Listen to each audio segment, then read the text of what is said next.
We've traveled the world, and now, for our final part of this series, we look at the vast continent of Africa. Did ancient Africans make it across the Atlantic? Are these Olmec stone heads made to look like African traders? Were the pharaohs of ancient Egypt high on cocaine? Let's take a look.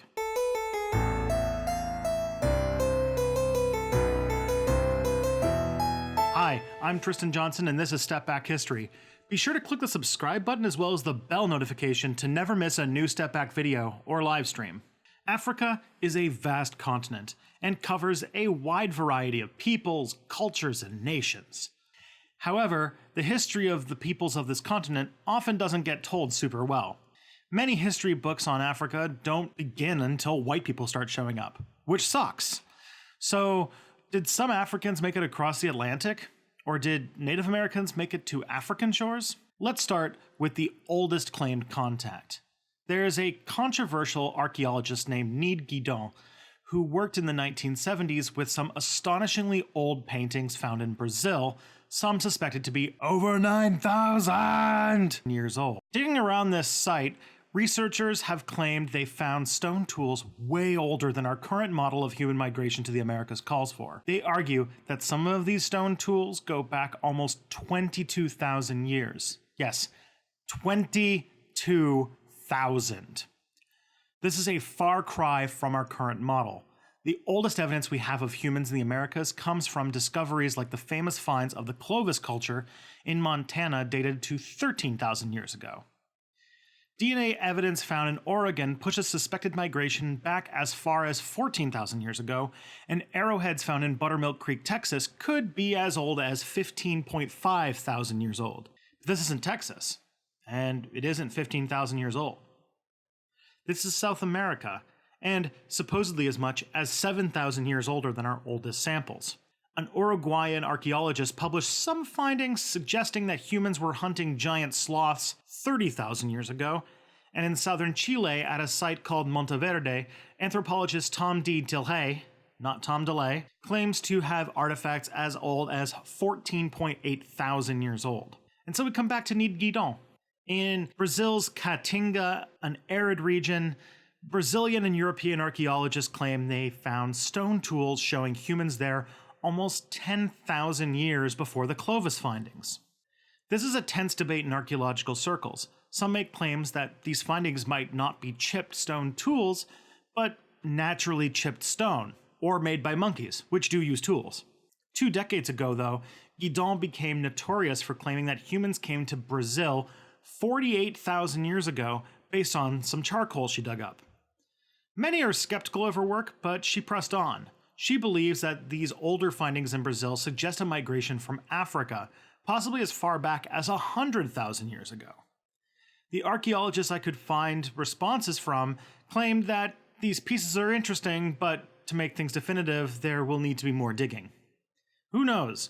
This work in South America might completely upturn the apple cart for our migration theories. It could also be a consequence of the massive variables that come with techniques like radiocarbon dating, and the archaeologist's dreams of being the expert who changed a huge model. Now let's talk about cocaine. A few Egyptian mummies were found with traces of coca and nicotine, which led to some speculating that the ancient Egyptians might have found the New World. This came from the work of a toxicologist named Svetlana Balabanova.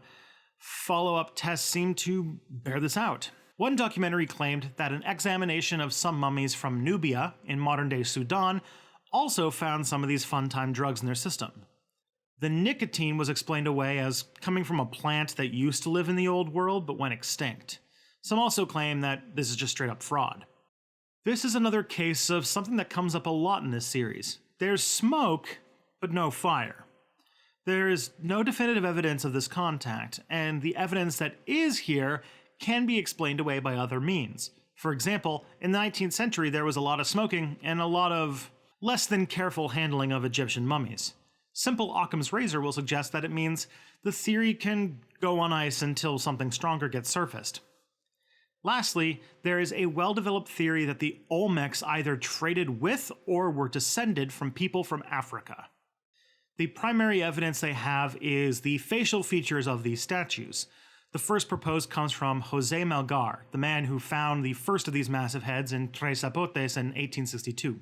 Other writers have espoused this theory, even a few narrowing it down to the West African Mande people. Let's examine this evidence. The first is that Mesoamerican writing is related to African script. Maya inscriptions look like something from the Libyo-Berber text in Africa, or that the Olmec symbols look like the Vai script. Vai script being a Liberian script that's actually somewhat modern and might have Cherokee influence. Oops. No Mesoamerican researchers support this, and since these claims, Maya scholars have done a lot of work translating Maya script. It's not African. Olmec still has not been translated, so there's always that straw to cling to. Some make a claim using the very fun-to-say subdiscipline of archaeology, osteology, or the study of bones. A person with this name, I'm not going to try and pronounce, claims that the skulls of Olmec people look like they have an African origin. They claim that the skull shape of a few sites in Mexico show black African roots. Most Mesoamerican scholars think this work is ridiculous because he made his measurements using the outdated Polish comparative morphological method, which only categorizes skulls as Caucasian, Negroid, and Mongoloid. The categories themselves should show how outdated these are. At the moment, no substantial evidence and no DNA. Sorry. I actually have one more contact theory I need to mention, but doesn't fit into any of the previous episodes. There's a claim that Indian carvings found in 1879 in central India, dating to 200 BCE, has descriptions of a custard apple. They believe the custard apple only came to India via Vasco da Gama's arrival in 1498. It was dismissed for quite a while until a 2009 study found custard apple seeds dating to 2000 BCE, despite the custard apple being a New World fruit. It seems, though, that the jury is still out on what they are for sure.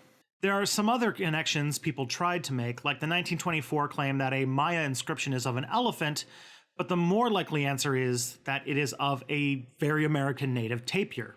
There is lastly some carvings from 12th century India that looks a bit like maize. However, experts on India don't think so, claiming it's actually a muktafala, which is a mythical Indian fruit that's covered in pearls. So here we are. 5 videos and a lot of theories, but what do we learn from all this? Well, we learned a lot about how archaeologists do their job, and that there is a lot of exciting work still to be done. Let's put these into 5 categories. There are verified theories like the Beringian migration and the Viking landings in Newfoundland. There are plausible theories lacking a smoking gun like the Polynesian contact theory. There are those making big claims out of interesting but not conclusive evidence like the Zuni theory. Some claims are outlandish and made with outdated tools like the Olmec theories. Lastly, some theories are strange and are there because of an agenda related to religion or colonization like the Mormon claims, the Welsh claims, or even to an extent the Chinese ones. I guess if I can have one takeaway, it is this. Archaeology is kind of awesome, and every day they're working hard with amazing techniques to piece together our deep story. Lots of work has been done, and there's still a lot to do. So if you want to find some answers yourself and haven't chosen a major yet, there's still a lot to dig up. Alright folks, we made it to the end of the Columbus series. It only took 2 years to get here. Thanks for your patience, all of you who have been here for the long and strange journey. Which theory in this series did you find the most outlandish, or the most believable? Be sure to let me know down in the comments. We're in December now of 2017, and I am getting tantalizingly close to 30,000 subscribers. If you folks want to help out, this is the time to show Step Back to friends and family who might not have seen the channel. If you incredible history fans can get Step Back to 30K by the end of 2017, it would be the best Christmas present you can give me. Also, seriously thanks to 12 Tone for the excellent Step Back theme music. I also want to thank these wonderful patrons, especially Don and Kerry Johnson, for their support of Step Back on Patreon. We're getting close to my next stretch goal. If you want to help me get there and see videos early, go to patreon.com/stepbackhistory and lend your support. Next week is the holiday video, so come back soon for some more Step Back.